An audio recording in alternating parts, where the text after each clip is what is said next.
The House Foreign Affairs Subcommittee will come to order without objection.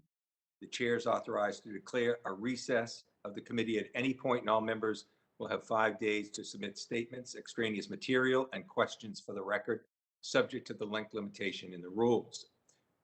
To insert something into the record, please have your staff email the previously mentioned address or contact full committee staff. Please keep your video function on at all times, even when you're not recognized by the chair. Members are responsible for muting and unmuting themselves, and please remember to mute yourself after you finish speaking. Consistent with House Resolution 965 and the accompanying regulation, staff will only mute members and witnesses as appropriate when they're not under recognition to eliminate background noise. I see that we have a quorum, and before I begin my opening statement, I will just thank everyone. First, thank our witness, Deputy Assistant Secretary Escobar, for arranging the change in your schedule. I want to thank the members that are present for their ability to change their schedule around to accommodate this. It's an unusual day here in Capitol Hill. It's a day that the President has come and addressed at least the Democratic caucus on legislation. It's a day that we all are scrambling and changing our schedules. And it's a day, I think, that's appropriate for today's subject matter because we're talking about democracy, often messy, often unscripted, often a case where, at least in our country, there's no rule by decree. A president just can't come down and tell the country and all the people what's going to be done. He has to come to a representative house in this democracy to do that. And each of us have the ability to represent our districts in dealing with those decisions. So I think it's an appropriate day for this because that very democracy is something that the stakes are very high in the Western Balkans. So I'll now begin my opening remarks. The Western Balkans are a complex, dynamic, geostrategic region in Europe. As a result of the changing boundaries from historic empires, the Western Balkans remains incredibly multi-ethnic, as well as religiously, geographically, linguistically, and culturally diverse. This region has also experienced a horrific amount of violence in its modern history. At the same time, the Western Balkans have worked hard to establish democracy and foster the political process necessary to speed integration into the European Union. Due to these efforts, 3 of the Western Balkan nations, Albania, Montenegro, and North Macedonia, have successively joined NATO. U.S. leadership and engagement, often in coordination with the efforts undertaken by the European Union and NATO, has been essential to the region's peace and stability. The U.S. has facilitated and supported the Western Balkans movement down a pro-Western path based on market liberalization, promotion of human rights, anti-corruption, and freedom of speech. The U.S. and this Congress continues to remain staunch advocates of progress through our mediation and democratic development initiatives in the region. So today we're holding this hearing, a day in the midst of months of profound change and uncertainty in the Western Balkans. It's now more clear than ever that there's still more work to be done. To that end, I echo Secretary of State Blinken and EU High Representative Borrell's recent joint statement, a statement supporting the accession of Western Balkan countries to the European Union, and consider this issue a top priority of the region. North Macedonia made significant concessions during the Prespa Agreement, and Albania, whose accession is paired with North Macedonia's, has some of the highest pro-EU sentiment amongst its population in the entire region. The delayed accession to the process for these countries and the rest of the region has allowed malign actors to increase their influence and sow discord and distrust amongst Western Balkan populations. I call on the EU to expedite the accession process for countries who meet the appropriate conditions and to work with Bulgaria to ensure North Macedonia and Albania's accession talks can begin by the end of the year. At the same time, Freedom House in 2021 ranked all 6 Western Balkan countries as partly free, citing flawed electoral processes, narrowing space for press freedoms, as well as a lack of consistent rule of law throughout the region. Further, non-normalization relations between nations continue to spur instability throughout the entire region. To meet these challenges in Bosnia and Herzegovina, I believe further reform, the accession of destabilizing rhetoric, the productive dialogue between populations and ethnic groups to ultimately maintain peace, foster reconciliation, and respect for democratic norms are all imperative.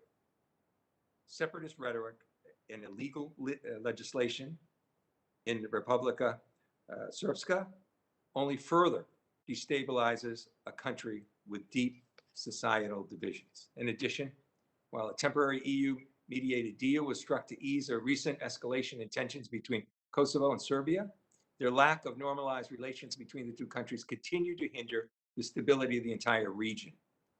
A permanent solution through the EU-led dialogue must be achieved, and I look forward to hearing from our witness about how the U.S. is helping to facilitate such an agreement. Yet, despite those ongoing conflicts and delayed negotiation processes, there are promising initiatives in the region. I continue to support interregional economic cooperation and believe that expanded trade throughout the Western Balkans will only support peace and democratic development. Furthermore, renewed U.S.-European cooperation means greater cooperation from the NATO countries. Finally, the use of sanctions by this administration, including recent changes to the Western Balkans sanction program in June of 21, is a necessary move to stifle the influence of corrupt local actors who seek personal gain over democratic processes, and to those who seek to destabilize regional peace agreements. I call upon the administration to consider the use of sanctions when appropriate. Now, to elaborate on the U.S. policy and engagement in the Western Balkans, we have invited Deputy Assistant Secretary Gabriel Escobar from the Department of State to provide testimony before the subcommittee today. This is the first House Foreign Affairs Committee hearing on the Western Balkans in this Congress, and Mr. Escobar's testimony is essential to better understand the Biden administration's approach in the region to the region as a whole. Ultimately, the Western Balkans remain a region with significant potential. And despite changing American leadership, Congress's commitment to finding long-term solutions in the region and maintaining our engagements and partnerships from Skopje to Podgorica, from Pristina to Sarajevo. We must continue to be engaged, and this region must remain strong. The coming weeks and months will be telling, and I look forward to hearing from Mr. Escobar as to how we in Congress can be helpful in achieving those long-term solutions that have, up until now, remained too elusive. I now turn to the ranking member, Mr. Fitzpatrick, for his opening remarks. Morning. Thank you, Chairman Keating, and thank you to our guest, Deputy Assistant Secretary Escobar, for being here with us today to discuss U.S. engagement in the Western Balkans. Over the last 3 decades, the United States has actively engaged in promoting peace, democracy, and the rule of law across the region. The U.S. and NATO air campaigns halted the violence against the Kosovo Albanian population by Milosevic regime, and NATO has since maintained security presence in the country to ease tensions. The U.S. also led a NATO mission to help end the Bosnian War and brokered the Dayton Peace Agreement that stands to this day. Building on this legacy, the U.S. commitment to supporting regional cooperation, peace processes, resistance to polarization, bringing corruption to light, and building trust in democratic institutions in the Western Balkans must remain steadfast. I'm particularly concerned about governance challenges in Bosnia that have the potential to undermine the Dayton Agreement. And I'm glad to see this administration direct focus on this issue, including efforts from our witness today, and Matt Palmer, who has been appointed as a special envoy for election reforms in Bosnia. I look forward to hearing more about this administration's plans on how its proposed electoral reforms will bring Bosnia's political system in line with European court rulings and the requirements of European integration. The promise of EU membership remains the key to unlocking long-sought reforms across the region.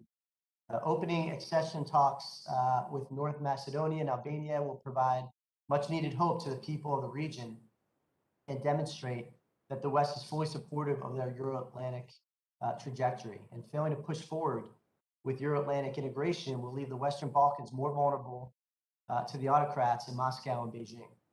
Russia's campaign against the Western Balkans follows a familiar playbook of sowing chaos, exploiting corruption and patronage networks, and weaponizing energy. Montenegro provides a stark example. In 2016, Russia supported a coup attempt against a pro-Western government for seeking to join the NATO alliance. Likewise, China has exploited the vacuum left in the Western Balkans by the stalled progress toward Euro-Atlantic integration through massive investments in infrastructure. The Belt and Road Initiative is China's Trojan horse, and in the Western Balkans, it has burdened nations with unimaginable debt and deepened the corruption and patronage networks that have plagued the region for years. It is my hope today that Deputy Assistant Secretary Escobar can discuss how the United States can continue to support peace, stability, democracy, and the rule of law in the Western Balkans. Moreover, I hope we can learn more about how the U.S. and Europe are working to build the region's resilience against Russian and PRC malign influence. We must remain vigilant in our efforts to deter authoritarian nations from destabilizing the region's Euro-Atlantic integration. And it is in the interest of both the United States and Europe and what the people of the Balkans really want. With that, Mr. Chairman, I yield back. Ranking member for his comments, and I'll now introduce our witness. I want to thank you for being here today, Deputy Assistant Escobar. Mr. Gabriel Escobar is the Deputy Assistant Secretary responsible for the Western Balkans at the U.S. Department of State. He also oversees the Office of Press and Public Diplomacy. Mr. Escobar has held a variety of leadership positions at the State Department, including Deputy Chief of Mission at the U.S. Embassy Belgrade and Economic Minister Counselor at the U.S. Embassy Baghdad. He is also the brother of one of our colleagues, Representative Escobar, and we welcome you here today. I'll now recognize you for 5 minutes, giving you great flexibility if you'd like to exceed that without objection, to read your prepared statement. It'll be made part of the record. Mr. Escobar, you're now recognized for your opening statement. Chairman Keating, Ranking Member Fitzpatrick, distinguished members of the subcommittee, thank you for inviting me to discuss U.S. engagement in the Western Balkans. For over 3 decades, the region has been the focus of sustained U.S. attention and investment, and the Biden administration shares this commitment to a region that is historically, politically, culturally, and geographic part of Europe. Our goal for all 6 countries of the region is to support their successful integration into European institutions and eventual accession to the EU. We are working with our EU partners to reinforce the message that accession remains a real possibility within a realistic time frame, an incentive critical to the aspirants' continued political will to implement difficult reforms and bolster resistance to harmful Chinese and Russian influence and activities on Europe's doorstep. The strongest message the EU could give now is to schedule the start of North Macedonia and Albania's EU accession negotiations before the end of this calendar year. Both countries did the difficult work required. Delays since the European Council's March 2020 decision to begin that process are sowing doubt throughout the region and risk dashing the hopes of a new generation that wants a European future. That is why Secretary Blinken and the EU High Representative Joseph Borrell on October 14th released a public statement jointly reinforcing that EU accession is the only way forward for the region. Peace, stability, and prosperity through EU integration is our shared goal, and we are working together toward that objective, including by supporting the EU-facilitated dialogue as the best path to normalizing relations between Serbia and Kosovo. And that is why I traveled to Brussels last month to back EU Special Representative Miroslav Lajčák in efforts to press both sides to de-escalate tensions over vehicle registration and to secure agreement on a solution that created space for them to focus on more complicated issues. Together, we made clear that the dialogue is the forum in which both sides, as equals, must work to resolve their differences and normalize relations, ideally through mutual recognition. A vibrant political process yielded significant change in Montenegro in August 2020. We've made clear that our partnership with Montenegro is a partnership with the country, its people, and their democratic institutions, rather than any one political party. We are prepared to work with all Montenegrin partners to share the vision of a sovereign, inclusive, democratic country that is advancing necessary reforms as an EU aspirant while upholding its solemn pledges as a stalwart NATO ally.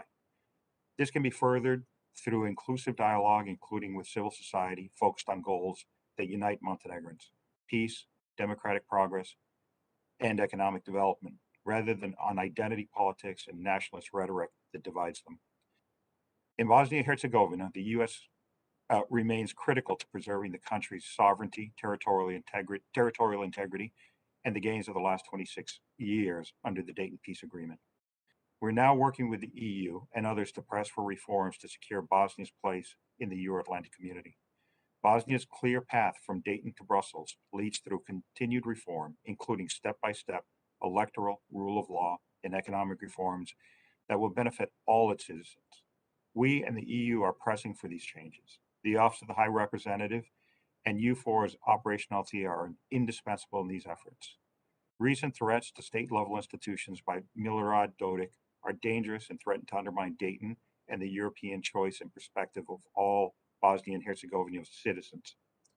We are vigorously engaging with local actors and our partners to push back on any moves that threaten a return to Bosnia's troubled past rather than securing its brighter future. Thanks to generous bipartisan support from Congress, U.S. assistance reflects our standing commitment to the Western Balkans. The United States has provided over $2.4 billion in assistance to the region in the past decade. In fiscal year 2021 alone, over $145 million is helping advance the region on its European path and building resilience to negative external influences. Moscow and Beijing are actively opposed to the region's Western integration, deploying disinformation and exploiting vulnerabilities to divert the countries of the Western Balkans from their democratically chosen paths while gaining an economic and political foothold in Europe. Russia weaponizes its energy supply to coerce politicians, foster corruption, and stunt growth potential. The People's Republic of China is also working to expand its influence in critical infrastructure and through economic coercion. We cannot let them succeed. The Western Balkans is economically dynamic and full of promise, with its eyes firmly set on joining Europe's single market. Working together, these countries can resolve political challenges and accelerate changes to raise living standards, stem brain drain, and secure the foundation for long-term prosperity. We're committed to helping them secure this integration and to prioritize sustainable investments in quality infrastructure and clean energy, transitioning away from coal and driving regional energy connections. Initiatives like the Common Regional Market, Open Balkans initiatives, and Green Agenda show regional economic integration and cooperation are possible, beneficial, and indispensable for growth. In closing, allow me to underscore that the Biden administration has redoubled the U.S. commitment to work with allies and partners to help the Western Balkans advance the European paths.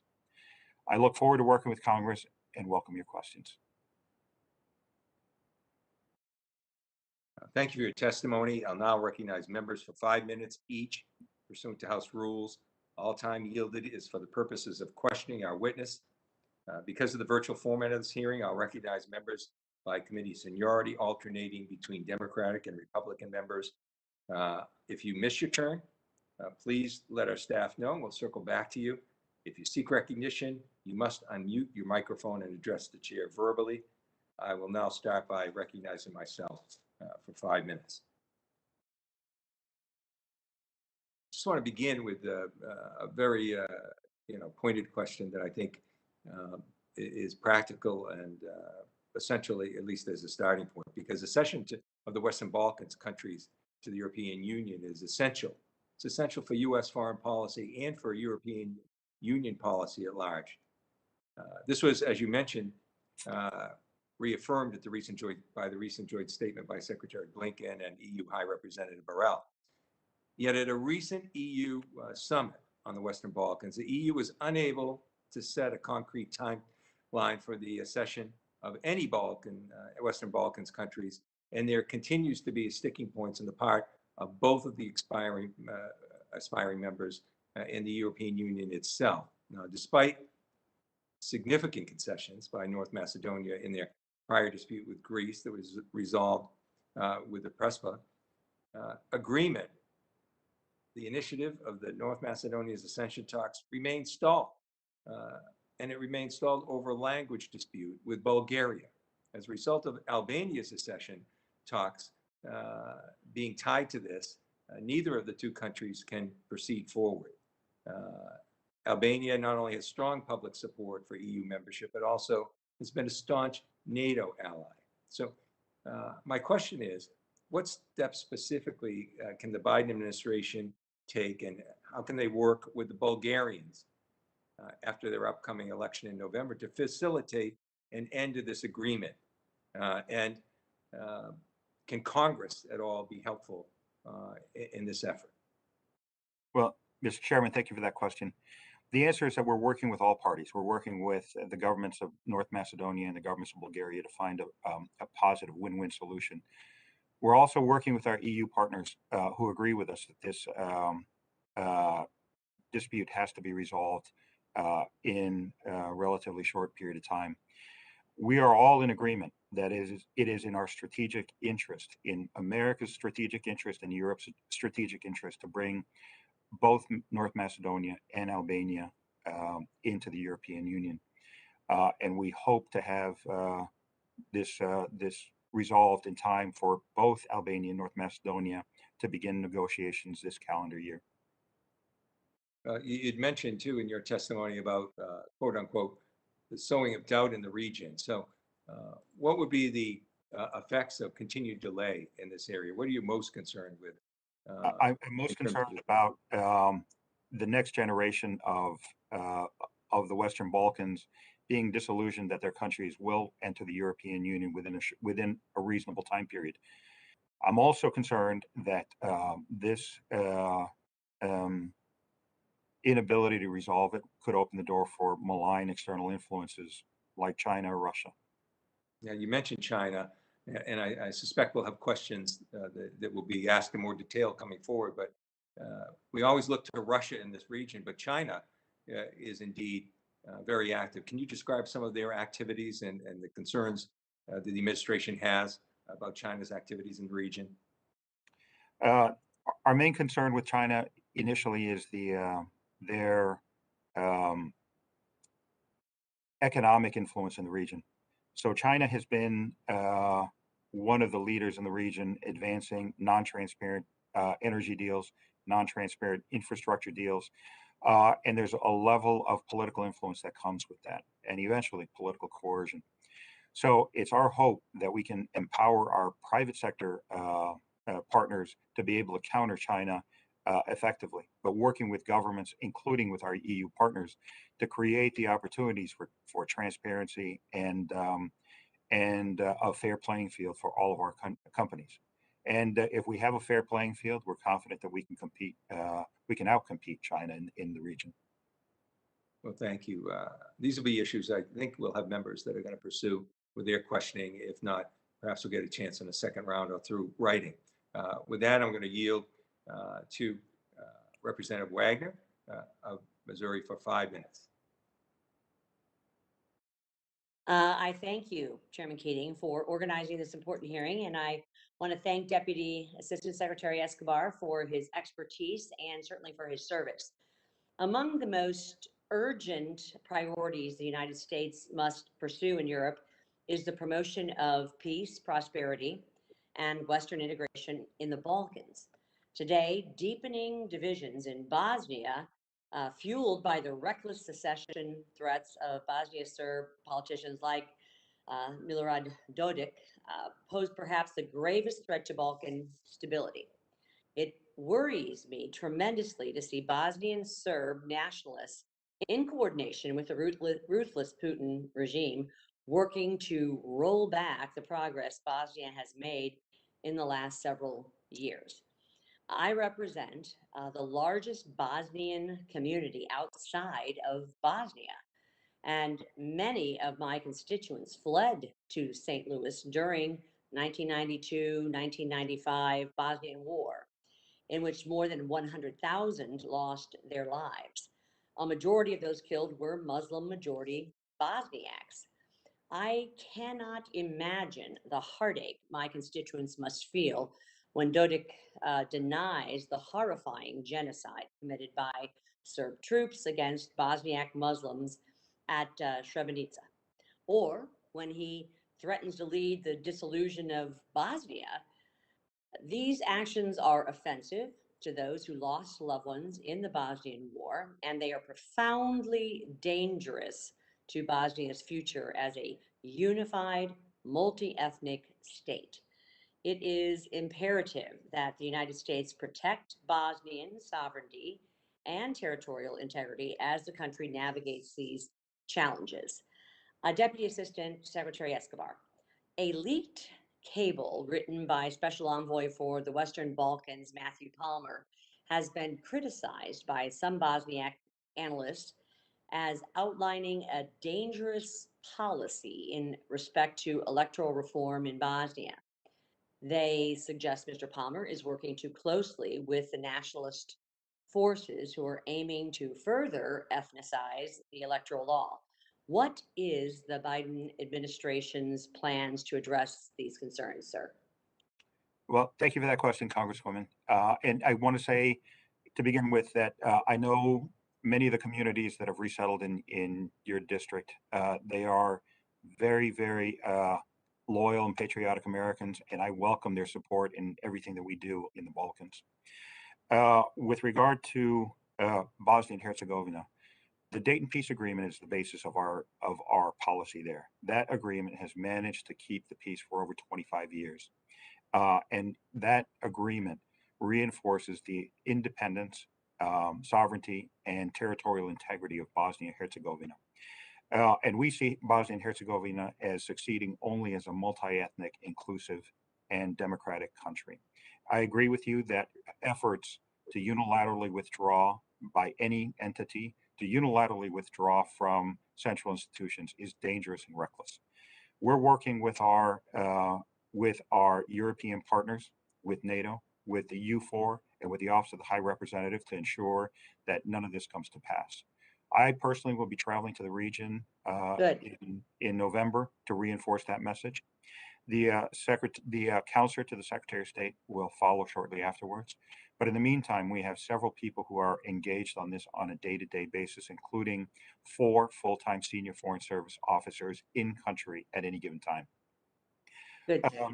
I do want to emphasize that on Matthew Palmer, who's staying on to be the representative or the person who's being sent by the secretary to explore electoral reforms, the leaked cable actually was a briefing paper that we gave widely to the international community to consider some points about important reforms that could be made, not to further ethnicize the country, but to create greater inclusion for the country, and to allow the country to move the electoral process from one that creates obstacles and obstruction to one that allows Bosnia and Herzegovina to achieve greater political consensus and move forward in its European aspirations.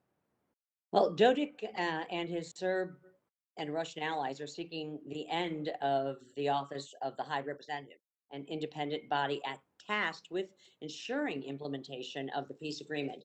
They have called for the secession of the Serb majority Republika Srpska, I should say, and boycotted Bosnian institutions and set up governing bodies to support those of the central government. Deputy Assistant Secretary Escobar, Dodik is under U.S. sanctions for obstructing the Dayton Agreement. Why has the EU not sanctioned him as well?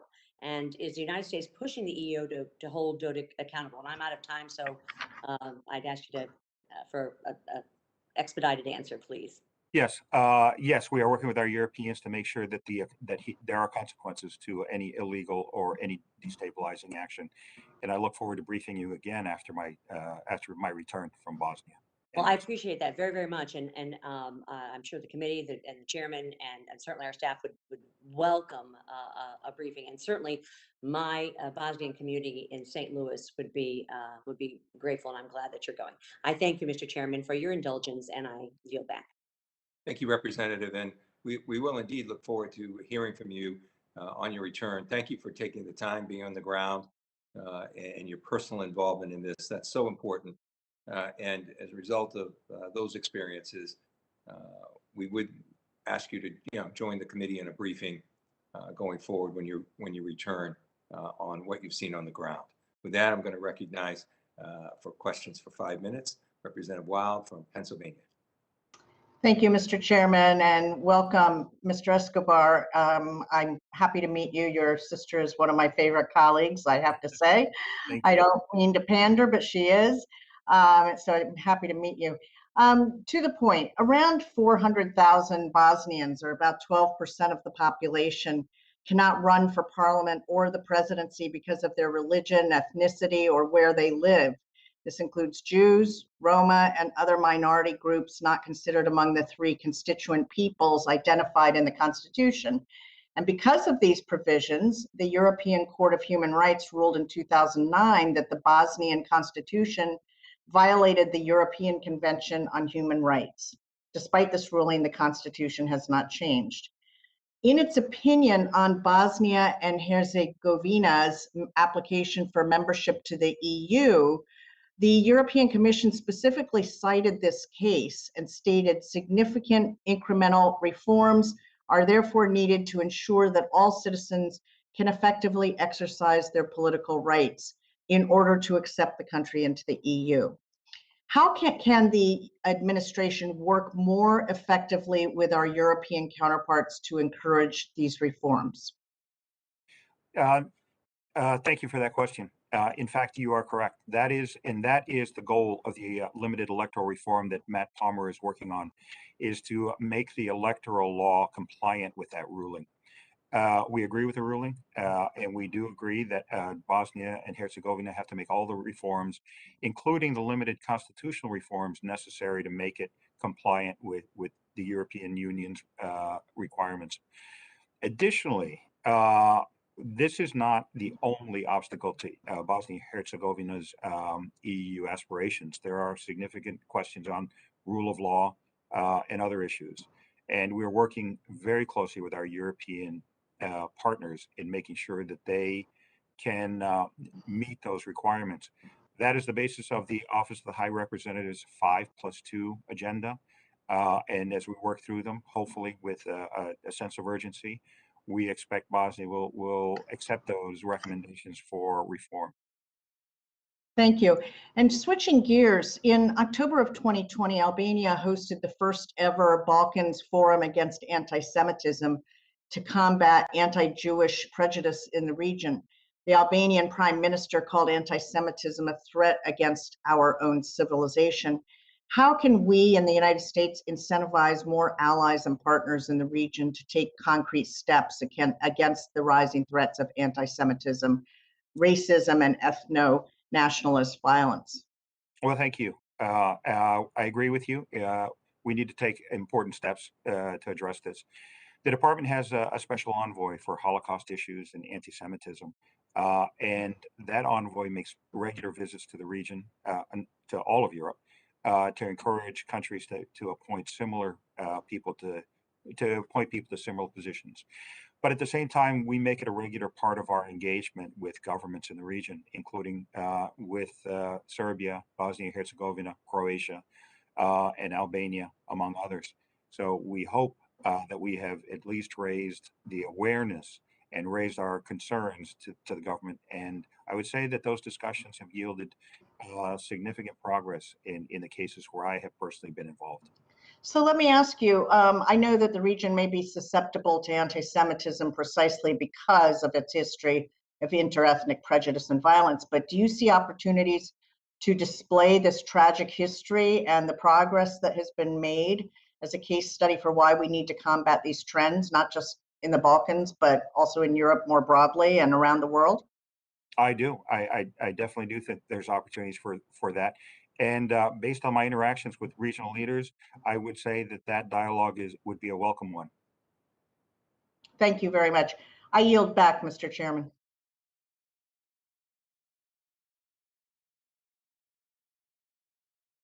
Important questions, and I now recognize Mr. Mass, Representative Mass from Florida, for 5 minutes. If I see that Mr. Representative Mass isn't on the screen at the moment, so I'll recognize Representative Musa from Pennsylvania for 5 minutes. Thank you, Mr. Chairman. Thank you to Ranking Member. Appreciate you putting all this together. Secretary Escobar, thank you very much. There are concerning reports about the Serbia co-president Dodik's activities to undermine and dismantle Bosnia's central government. After calling for the succession of the Republika Srpska for many years, Dodik is now setting up separate Serb governing bodies and vowing to create his own Bosnian Serb army. He most recently created a separate drug enforcement agency, which many say is a preview to separate law enforcement and other key governmental agencies. He's doing all this with the apparent support of the Russian government that seeks to destabilize Bosnia's central government. So, Secretary Escobar, how is the U.S. countering Dodik's efforts to undermine the Bosnian central government? Well, I agree with you that these moves to withdraw from the central institutions are both illegal and destabilizing. So we have called on leaders across the spectrum in Bosnia and Herzegovina not to match him in his rhetoric and not to escalate the situation. So I personally have made a series of phone calls to leaders. I will be traveling to the region later this month. We've worked with our European partners to do the same. We have made joint statements in support of Bosnia's territorial integrity, and we will continue to support the continued international presence in Bosnia and Herzegovina, including support for the Office of the High Representative and support for EUFOR's Althea mission.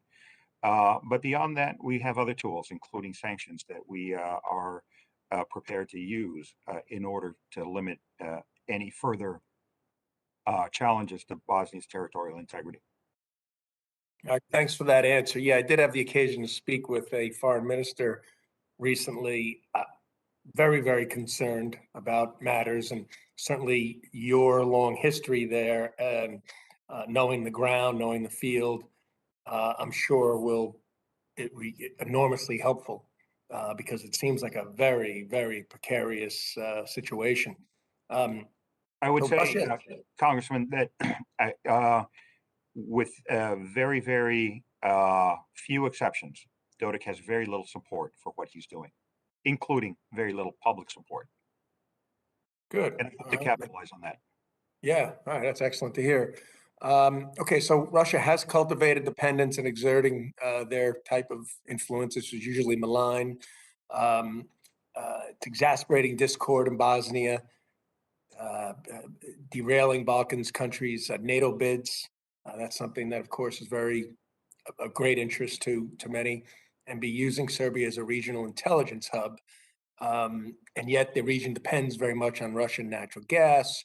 So what are you and the Biden administration working to counter Russia's malign influence in the region and perhaps decrease their dependence on Russian energy? Well, we have been working with with governments in the region to create regional energy connections that will involve LNG terminals throughout the region. We're working very closely with various governments to increase their capacity for renewable energy. And from a political perspective, we work very closely with them to help them identify this malign influence and counter it. So I am pleased to report that several countries in the region have already entered into legally binding contractual obligations to diversify from Russian natural gas in the near future. Well, that sounds encouraging. Terrific. Now, just on to China. Various conversations I've had with citizens of Bosnia, real concerned about the investments being made from China and the leverage being used. State Department, I'm sure, recognize this, working to provide an alternative to China's very often coercive form of diplomacy in the Balkans? Yeah, so I'll start with the very beginning. The economic seduction of China in the region is illusory. China does not care about environmental concerns, labor rights, or transparency. But more and more, as these countries close chapters to join the European Union, they have to care about those issues. And as they care about those issues, they see more and more that Western companies are the answer to their infrastructure development, not China. So we'll continue that pressure. But as we do so, we're working very closely with our private sector partners to identify the advantages of American and European investment in the region. Thank you for your strong answers, and I yield back, Mr. Chairman. Thank you, Representative. Chair now recognizes Representative Titus from Nevada for 5 minutes. Thank you, Mr. Chairman. Just to follow up with the previous question, you mentioned some of the countries are joining in agreements on natural gas. I know there's one that's set to start in July 2022 that involves Greece and Azerbaijan and Bulgaria, IGB, I think. That seems to be on track, but it could be supply natural gas to other countries as well. Do you see any movement in that direction, or what can we do to help to expand that? Well, thank you for that question. And yes, your engagement is always welcome. I would say that that is not the only initiative underway to diversify the energy supply in the Western Balkans. The liquid natural gas terminal in Kirk, Croatia, is already supplying half of Croatia's gas needs and could be set to expand to other countries soon. There are other initiatives, including an LNG terminal in Greece that is looking to expand northward and could be and will effectively challenge Russia's stranglehold on the region in the southern part of the Western Balkans on gas. And beyond that, we are looking with our private sector partners to develop wind farms, hydropower, and in solar fields to help reduce their dependence on Russian natural gas. That's good. That's good news. Speaking of Russia, talk about their influence. We also know that they are meddling in elections there, not just in the U.S. against Hillary Clinton, but we saw Russia interference in the election with North Macedonia's name change to try to slow down that process of Macedonia joining the EU. They weren't successful, but they're certainly there. Do you see evidence of that sort of thing anywhere else? We do. Russia has a very substantial disinformation and propaganda network, and it operates very, very actively in the Western Balkans. We're working very closely with our EU partners, with NATO, to help them identify those threats to their electoral space, to their media space. And there is a significant Department of State effort to provide them with greater resiliency to their nets and to their media space through anti-corruption drives, through our Bureau of International Narcotics and Law Enforcement, through USAID, and again through our partnership with NATO. The president expanded or continued the sanctions that had been imposed earlier there in the Balkans. I think they were put in place as far back as 2001. Has there been any assessment if these sanctions are really working? That always seems to be our go-to position, impose sanctions. We know they really haven't worked in Russia. Are they working in the Balkans? Have you looked at that? Should we try something else? Well, I would say that sanctions are an important tool to have. They're not the sole answer to the democratic challenges that the region faces, but they are important for us. And I would say that yes, that sanctions do have an important effect because they are almost always targeted at individuals and not at governments. So we've had tremendous success in altering the behavior of certain people. And I can attest to the fact that in the late 90s, the sanctions and the threat of sanctions were an effective tool in helping us get rid of Milosevic. You know, speaking of individuals and bad behavior, some of the atrocity crimes from the previous war are still being discussed. They're still very tender areas, especially those who used rape as a tool of war. Where are we in terms of trying to settle those issues so we can be more effective in moving the countries forward? Well, we were very effective in arresting nearly everybody who was on the list of indicted war criminals put out by the International Criminal Tribunal for the ex-Yugoslavia. I think all of them ended up at some point facing justice. We also have a residual mechanism that all of the countries of the region have signed on to that requires them to prosecute domestically anybody who has been accused of war crimes. And we continue to work with that residual mechanism in Bosnia, in Serbia, and Kosovo to make sure that those people do not evade justice. Thank you. Well, thank you, Mr. Chairman. Representative, Chair now recognizes Representative Tenney from New York for 5 minutes. Thank you, Chairman Keating and Ranking Member, and thank you to our witness today. Really interested in this region of the world since I served as the only American employed by the former Yugoslav consulate during the 80s and also during the Olympics in Sarajevo. So I spent a lot of time and a lot of years traveling to this region of the world, and this is a really timely meeting. So again, I thank the chairman for doing this, and we're seeing, real strategic competition dramatically in the Western Balkans, becoming a place with renewed geopolitical focus for Russia as well as China. And right now, I think we need to continue our efforts in the Western Balkans in order to counter this Russian influence and bring greater stability to the region.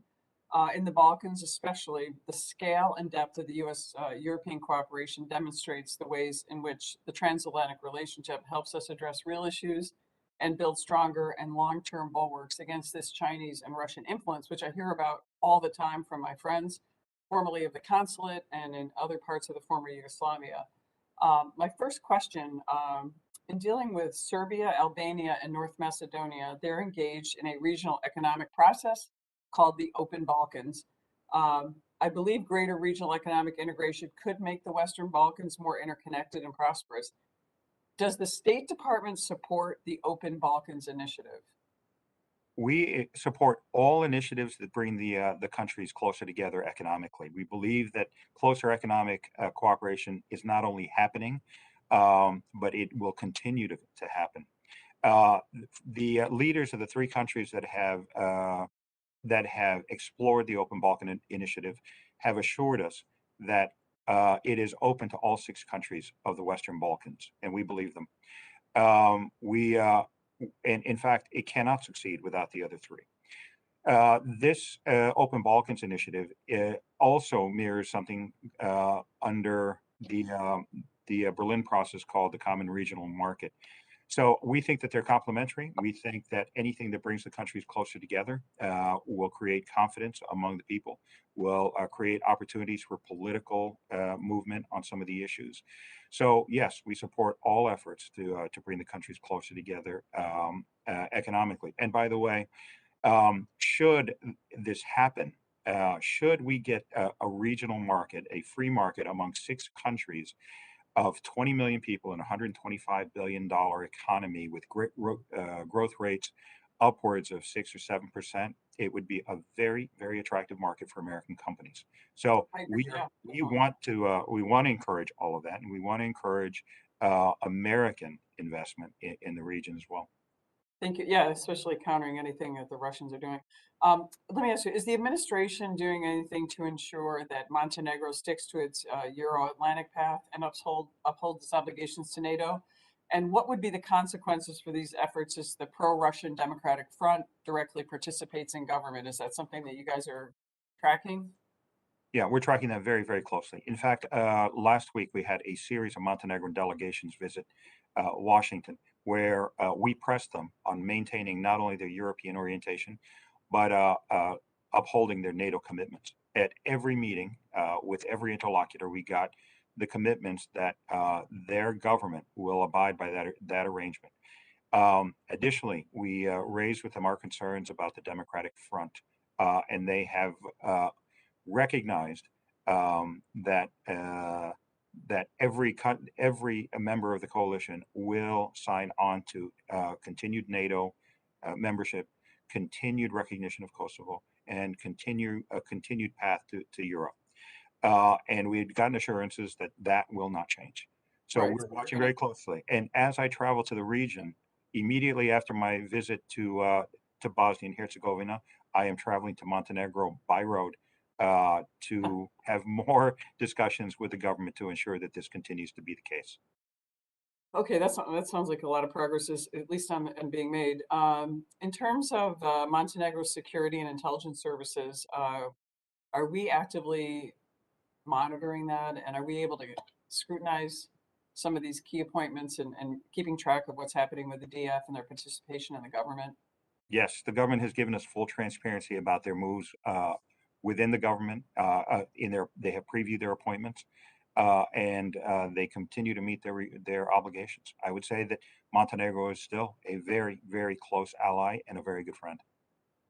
I got so many questions for you. I don't know how much time I have. I don't see it on my screen there, but another question, just a quick question on Serbia. They have been seeking to procure U.S. Original military equipment for peacekeeping operations. They're obviously a leading European contributor on a per capita basis to peacekeeping around the world.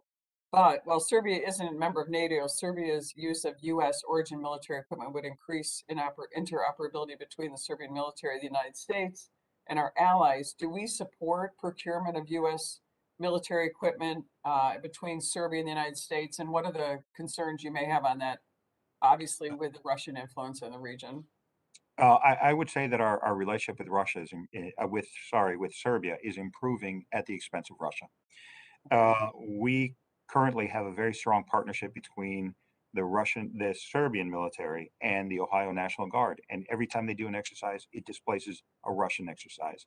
So with regard to Serbia's peacekeeping participation, they have worked very closely with us to improve their peacekeeping capacity, and they have most recently signed an agreement to be part of the multinational force observers in the Sinai, helping keep the peace between Egypt and Israel. So we welcome that kind of engagement by Serbia, and we welcome their efforts to procure American-made equipment in limited cases.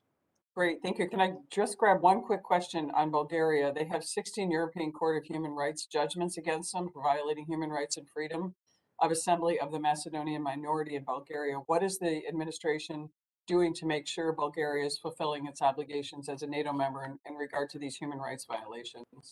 Our ambassador in Sofia is working very closely with her European partners on the ground to make sure that these issues get addressed. The basis of our relationship with our European partners is about values, and not just common interests, but shared values. And anything that violates that bond is of great concern to us.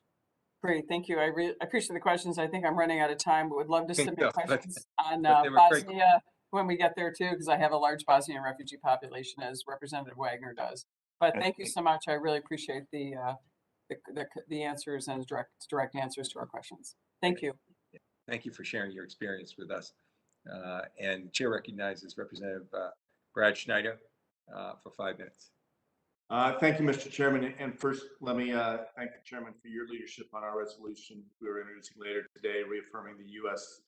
Commitment to global climate cooperation ahead of the COP26 meetings. And Deputy Assistant Secretary Escobar, several things. One, thank you for your time today and sharing your background. I'll echo my colleagues' enthusiastic appreciation of your sister and her role in our thing. And so thank you for that.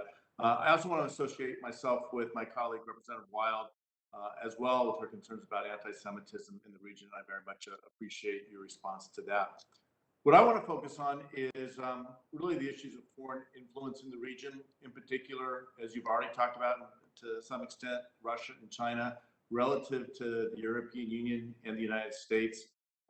Influence can take many different forms, including political, military, economic, cultural. So I know you've touched on some of these things, but can you expand a bit on how Russia and China are trying to exert broader influence in the Western Balkans, where they are succeeding, areas of concern, where perhaps they're less successful, but then most importantly, I would love your thoughts on how the U.S. with our European allies is pushing back, where we are successful, where we need to perhaps change our approach. That's a very good question. Thank you, Representative. We are very concerned about Chinese and Russian malign influence in the region, and do not manifest themselves in the same way. So I'll start with Russia. Russia has very little to offer the region. They provide almost no investment. They provide no humanitarian assistance, no development assistance. And so what they have to offer is division and ethnic tension. And they work that as hard as they possibly can as a way of undermining the multi-ethnic and democratic nature of tendencies of some of these countries. So we work politically in ways to make those countries continue on their path, to make them aware of the dangers of not countering this kind of rhetoric and allowing it to operate in their media space, in their virtual space, and in their political space. The answer to this one, and it'll be the same answer to the question of China as well, is to anchor these countries in the community of Western democratic nations through European Union membership. That's why accession is so important. With regard to China, China operates most effectively in the economic sphere.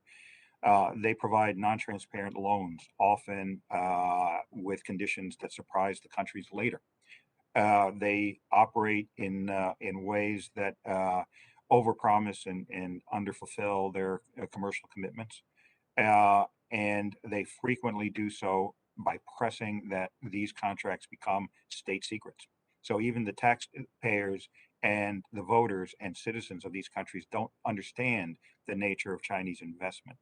So again, anchoring these countries in the European Union, where they have legally binding obligations to transparency, open tenders, and freedom of information to their citizens, is absolutely crucial.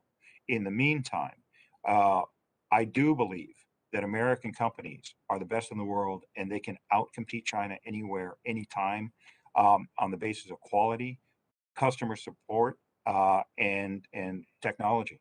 So it is our hope that we can help find ways to foster American investment in the region, which is one of the reasons why this common regional market would make it an attractive target for American companies.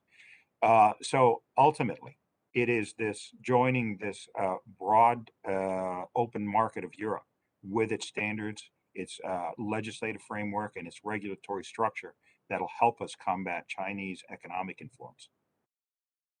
Great, thank you. And with my last few seconds here, just building on that, much of it depends on the European Union and member countries taking action. Are there things we can do in Congress to help promote and support American companies doing business in the region, strengthening economic ties, and at the same time working to strengthen the economic ties between the countries that make up the Balkans? Yes, I would say that high-level attention is always welcome. Support for our assistance programs to make these countries more capable of handling transparency, legal reforms, regulatory reforms is important. And engagement with your European counterparts, expressing how important it is that they get engaged in the Balkans as well, is crucial to this process. Great, thank you. And I'm over time, Chairman. I appreciate the extra time, and I yield back. Mr. Chairman, you're on mute. Representative, and thank you for bringing up the economic questions that we have. Chair recognizes Representative Pfluger from Texas for 5 minutes. Well, thank you, Mr. Chairman. Appreciate your leadership on this important topic here. And Mr. Secretary, thank you for joining us today. I think a lot of my questions are going to be focused around kind of a similar trend that you've seen here, and really it gets to the heart of our influence versus Russian influence, and I want to focus on energy specifically. I mean, there's a massive energy crisis going on right now in Europe. To put this in context, I see prices in Western Europe at $25 an MCF for natural gas, which is 5 times that of the United States. I think we're in for a rough winter. I think we'll see some challenges there. And the most concerning piece of this is that we see Putin very willing to weaponize energy as a tool of diplomacy. If you want to call it diplomacy, I'll put some air quotes over that, but it's a tool because it's very concerning with the Nord Stream pipeline. With you can go through the Baltic countries all the way down into the Balkans, and everyone is very concerned about this. So I just kind of wanted to get your, have you seen examples of the Putin regime attempting to weaponize dependence in the Western Balkans area on Russian energy so far? Absolutely. Every energy deal that Putin enters into comes with political requirements. In some cases, it's pressure for countries not to enter into required sanctions against Russia and Russian entities and Russian individuals. In other cases, it's to try to garner support for their moves in the United Nations to counter our agenda. And in many cases, it's to isolate our efforts in moving these countries closer to Europe. So yes, there's a tremendous amount of coercion that goes on, and it's one of the main reasons why we are seeking these countries to look for ways to diversify their energy, and it will happen. And the question is how fast we can make it happen. So we've been working very, very closely with our partners in the region to get liquid natural gas and renewables online as quickly as possible. And I'm hopeful that in the next 5 years, a lot of those investments and a lot of those deals will bear fruit. Well, we're hopeful as well. And I think, yesterday we had a hearing with Development Finance Corp and some others. And one of the things that strikes me right now is that that's a great tool for us to use with the Western business values. And whether it's in Greece or whether it's in Serbia or whether it's in any of these countries, we want to make sure that the DFC continues with their commitment, for instance, to open an office in Belgrade or to do the things that Congress has specifically instructed them to do. So can you kind of talk to the benefits if they were, when this happens, because it's something that I believe will help diversify. Talk to the benefits of what the DFC can be doing and what they should be doing with regards to energy specifically in this region. I share your enthusiasm for the opportunities that DFC offers the region, and I can say that DFC has offered some tools, including in Serbia, that were incredibly important in entrepreneurial development in women's issues. So I welcome their continued engagement. But to be honest, our biggest challenge in facing China is financing of major infrastructure. And if there are ways that a DFC can find to legally support some of these infrastructure deals, it will go a long way, because some of these multi-billion-dollar investments are a big deal to small countries. So they need to have the financing in place before they can agree to deals. And that's where China has an advantage over our companies, in that China can come in and offer the deal and the financing at the same time. Now, as I said before, the financing often is non-transparent and not open to scrutiny by the public. Right. But I'm hopeful that we can work with DFC to find opportunities to counter that. Well, and Secretary Escobar, thank you so much for that. I think that it's so important that we look for these, whether it's the DFC or other mechanisms. These countries are going to fill their energy needs in one way or another. And if they can diversify, that's great. But the number one thing is they are going to make sure that they have energy. And we don't want that to be at the expense of a bad deal politically or with strings attached or something that leads, to an even more desperate situation. And so we want to be a part of this solution. We welcome the inputs and the avenues that we can explore, but I'm very passionate about making sure that, especially knowing that Nord Stream does have a lot of political implications with it, negative connotations, that we provide these countries with another alternative, and that we can move in the direction of pro-Western value business models that allow them to have energy and also that create good partners and in some cases allies for us. With that, Mr. Chairman, I yield back and thank you, Secretary, for being here today. Thank you. Thank you very much, Representative. Both Representative Tenney and myself would like to take a few minutes for a second round of questions, limited to 3 minutes apiece. I thank Mr. Escobar for his flexibility in doing this. I'll just recognize myself quickly for an area that I just wanted to emphasize. The Biden administration, your office, how are you working with Serbia and Kosovo, as well as our EU partners, to help facilitate the EU-led dialogue? And have the recent flare-ups impacted these negotiations or broader negotiations? Well, the most important thing is that from our perspective, the dialogue is the forum in which solutions are going to be found. So we strongly support Special Rep Lychak's efforts to move this dialogue forward. So from our perspective and the perspective of our major allies, our hope is that we can help the countries implement the agreements that they've already made, abide by the agreements that they've already committed to, and help them create the institutions or the political, implement the political resolutions effectively. And in the meantime, while we are not part of the dialogue and we are not part of the negotiating process, we still work very closely with Mr. Lychak in encouraging the parties to be flexible, pragmatic, and solution-oriented. And the most recent flare-up, I think, showed the opportunities that we have in working together, because what it ended up doing is proving that the dialogue does work as a forum for resolving problems. And I look forward to Mr. Lychak's continued aggressive work in moving to more challenging issues. Well, thank you. I think that your personal involvement, the attention of the Secretary is important to reinforce our beliefs and our interest in the area. And I think today's hearing also, besides the discussion of sanctions, it also went into the importance of our economic involvement, that of the EU and the US in the area, in energy and other economic activities. I think that will strengthen our hand diplomatically in shaping resolution to so many of these conflicts. I'll now recognize Representative Tenney for 3 minutes.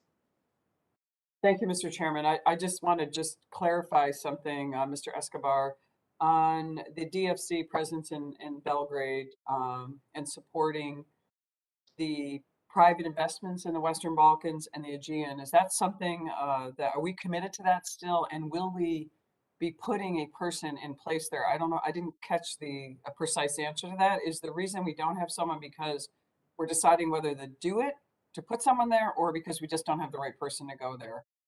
Congresswoman, I don't know what the internal deliberations of DFC are. Okay. I can only say that the Department of State welcomes DFC's presence in the Western Balkans. We think DFC has a lot of tools that will make an enormous difference. And we are engaging with DFC in looking for ways that they can employ the entire array of their tools to address some of the issues that we're facing. Oh, great. Thank you. I just want to get to another question, because you've said that expanded U.S. sanctions regime for the Western Balkans could be used very aggressively to tackle the widespread corruption in Bosnia-Herzegovina. Can you explain in more detail how the Biden administration plans to use these expanded authorities?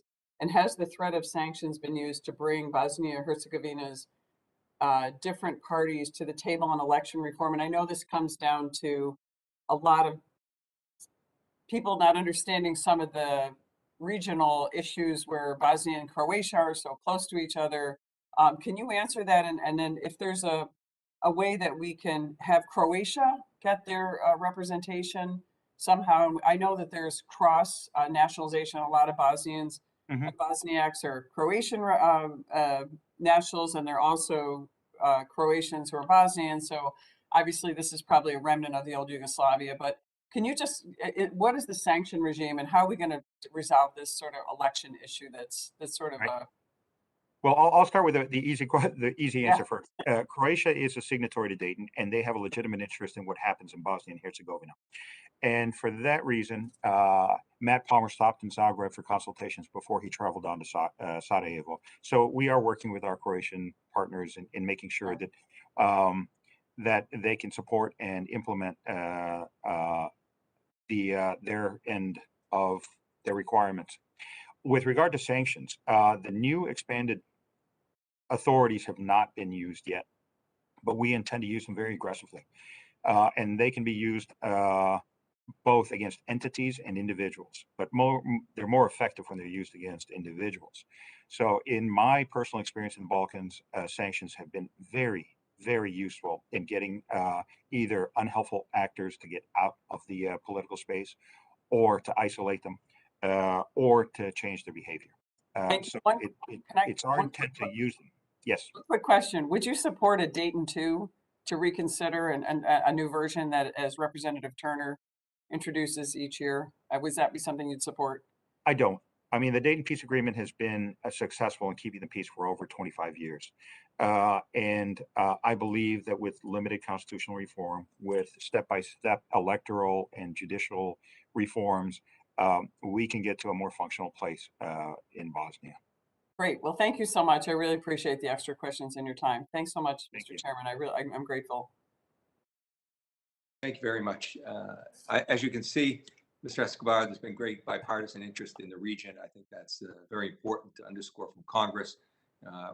We'll very much appreciate a follow-up when you're back in terms of what our greater role can be. There are many instances. I think with one of the things on the ground, if you could come back to, would be the issue of some of our developmental funding is limited to areas where the per capita income, it's geared to lower per capita income. And I think that inhibits, where it's fairly modernized in this region, some of those monies from being directed there, as important as they are for democratic initiatives. So I think that's important. And another thing coming back, if I'm just intrigued that as China becomes more and more active in that area, Russia obviously will look at this as some type of intrusion on an area they consider to have greater influence on.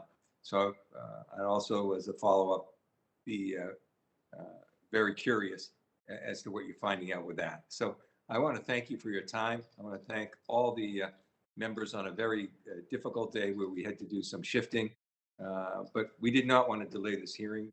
The timing of this is important. The issue is important.